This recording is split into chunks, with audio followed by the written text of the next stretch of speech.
সাদা পোশাকে গোয়েন্দা পুলিশ বা ডিবি আর কাউকে গ্রেপ্তার করতে পারবে না, একথা জানিয়ে স্বরাষ্ট্র উপদেষ্টা জাহাঙ্গীর আলম চৌধুরী বলেছেন, ডিবি অফিসে কোনো আয়নাঘর বা ভাতের হোটেলও থাকবে না। এদিকে বাংলাদেশে অবৈধভাবে বসবাসরত বিদেশিদের বিষয়ে ৩১ জানুয়ারির পর ব্যবস্থা নেবে সরকার। সকালে পাসপোর্ট অফিস ও দুপুরে ডিবি অফিস পরিদর্শন শেষে এসব কথা বলেন তিনি। বিস্তারিত জানাচ্ছেন সাইফুল জুয়েল।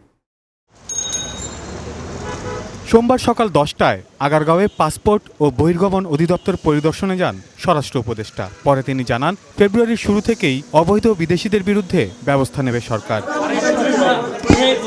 পাসপোর্ট করতে পুলিশি যাচাই প্রক্রিয়া নিয়ে বিভিন্ন সময়ে আপত্তি উঠেছে। এ বিষয়ে এখন কিছু বলা সম্ভব নয় জানিয়ে উপদেষ্টা বলেন, রোহিঙ্গাদের জন্য এখনই পুলিশ ভেরিফিকেশন বন্ধ করা যাচ্ছে না। বসুন্ধরা টিস্যুতে ছাড়ের ছড়াছড়ি। বসুন্ধরা টিস্যু নিয়ে এলো নিশ্চিত ছাড়।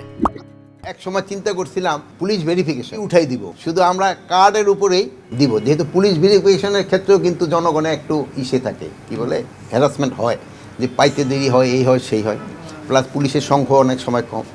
বাট এই যে রোহিঙ্গার যে সমস্যাটা বললেন, এই জন্য কিন্তু এইটা জিনিসটা উঠানো যাচ্ছে না। বাট এইটা আগে যে পরিমাণ ছিল এখন কিন্তু ওইটা নাই। পরে দুপুরে স্বরাষ্ট্র উপদেষ্টা ঢাকা মহানগর গোয়েন্দা পুলিশ বা ডিবি কার্যালয়ে যান। পরিদর্শন শেষে সাংবাদিকদের জানান, নির্দিষ্ট পোশাক পরা অবস্থায় না থাকলে সাদা পোশাকে কাউকে গ্রেফতার করতে পারবে না গোয়েন্দা পুলিশ।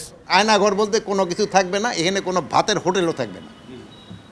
আর প্লাস এই ডিবিদের ক্ষেত্রে এইও বলা হয়েছে যে এরা সিভিল ড্রেসে কাউরে অ্যারেস্টও করবে না, তাদের জ্যাকেট অবশ্যই পরিধান করতে হবে, তাদের আইডি কার্ড শো করতে হবে। মাদকের চালান আসে বলে মিয়ানমার সীমান্তে কঠোর নজরদারির কথা জানান স্বরাষ্ট্র উপদেষ্টা। সীমান্ত পরিস্থিতি স্বাভাবিক রাখতে সরকার মিয়ানমার কর্তৃপক্ষ ও আরাকান আর্মির সাথে নিয়মিত যোগাযোগ রাখছে বলেও জানান উপদেষ্টা। এটা তো আইন শৃঙ্খলা রক্ষাকারী বাহিনী, তখন এখানে তো অশৃঙ্খল কোনো কাজ তো এলাও করা যাবে। Saiful Jewel, ATN news, Dhaka. আচ্ছা, থ্যাংক ইউ।